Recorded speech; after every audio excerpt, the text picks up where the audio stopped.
మీరు అదే పార్టీలో ఉన్నప్పుడు అడగండి అన్ని, మీరు పార్టీ మారిన తర్వాత ఎందుకు ఇవన్నీ ఎలిగేషన్ చేస్తానని కూడా అంటాం. మీ మీద అడగాలి వస్తుంది. మీరు కూడా నన్ను అడగాలి. అడుగుతా. ఇప్పుడు మీరు అడిగారు, నేను చెప్తున్నా. చెప్పండి. గతంలో కాదు, మొన్నటి దాకా ఎంక్వైరీలు మొదలయ్యేదాకా, విజయసాయి రెడ్డి గారు నోరు తెరిచి చెప్పేదాకా ఈ కమిటీ గురించి, ఈ పాలసీల గురించి విధానపరమైన నిర్ణయాలు తీసుకుంది ఈ మహానుభావులని నాకు తెలియదు. అప్పుడు మీకు కూడా మొన్నే నిజంగా తెలియదండి. ఎవరికన్నా తెలుసా? పోనీ ప్రెస్ కి తెలుసా?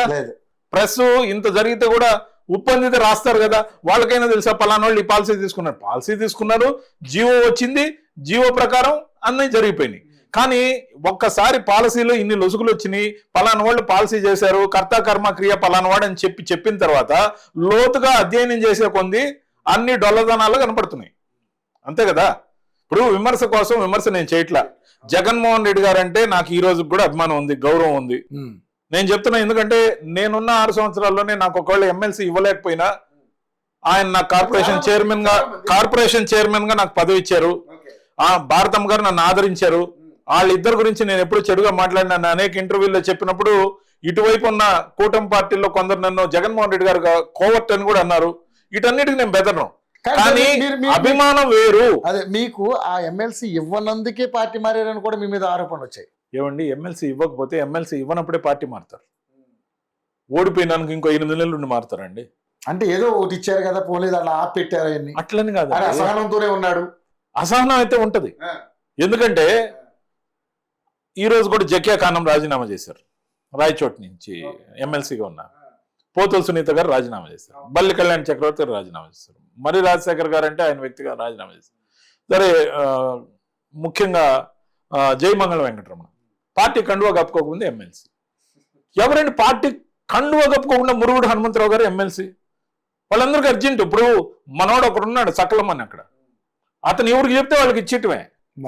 స్పోక్స్ పర్సన్స్ అనేవాళ్ళు బీజేపీలో అత్యుత్తమమైన పదవులు అనుభవిస్తున్న పార్టీ ఇది. నిర్మలా సీతారామన్ గారు ఒక స్పోక్స్ పర్సన్ గా ఉండి ఈ దేశానికి కామర్స్ మినిస్టర్ అయ్యి ఆంధ్రప్రదేశ్ నుంచి ఎంపీ అయ్యారు. ముందు మినిస్టర్, తర్వాత ఎంపీ, తర్వాత డిఫెన్స్ మినిస్టర్ ఆఫ్ ఇండియా అయ్యారు. దాని తర్వాత గత 8 సంవత్సరాలుగా ఆర్థిక శాఖ మంత్రిగా కేంద్రానికి పనిచేస్తున్నారండి. కేంద్ర బడ్జెట్ ని సమర్పిస్తున్నారండి. ఒక స్పోక్స్ పర్సన్ అనేవాడికి కొంత గౌరవం ఉంటుందండి, ఎందుకంటే డైలీ పార్టీని మోసేది స్పోక్స్ పర్సన్ అండి. మీడియా అడ్వకేట్ అండి, మీడియా అడ్వకేట్ అండి, పార్టీ తరఫున మీడియా అడ్వకేట్. కనబడేవాడు, వినబడేవాడు, పార్టీ కోసం నిలబడేవాడు, పోరాడేవాడు. వాళ్ళని మీరు అంత తక్కువగా చేయడంతో పాటు 5 సంవత్సరాల కాలంలో ఒక్కసారైనా స్పోక్స్ పర్సన్స్ అందరినీ కూర్చోబెట్టి జగన్మోహన్ రెడ్డి గారు మాట్లాడారా? నేను అనేక సార్లు మా మీడియా ఇన్ఛార్జీలను అడిగేవాడిని, అందరినీ తీసుకెళ్లి ఒకసారి కూర్చోబెట్టండి అన్నా. అస్సలు వాళ్ళ ఇంపార్టెన్స్ తగ్గిపోద్ది. మా అందరి క్రెడిట్ ని వాళ్ళ ఖాతాలో వేసుకుని వాళ్ళ పదవులు అనుభవించారే తప్ప స్పోక్స్ పర్సన్స్ కి కనీసం ఐడి కార్డులు ఇచ్చారా?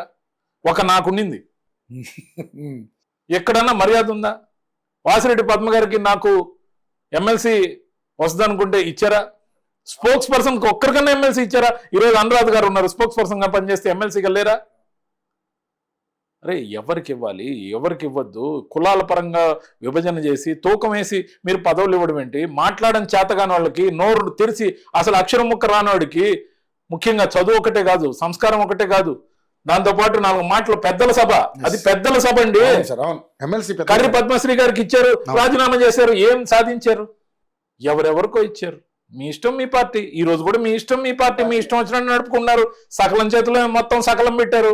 ఖచ్చితంగా మంగళం పాడతాడు, డౌటే లేదు. ఈయన చరిష్మా ఇంటూ సకలం యొక్క మంగళం.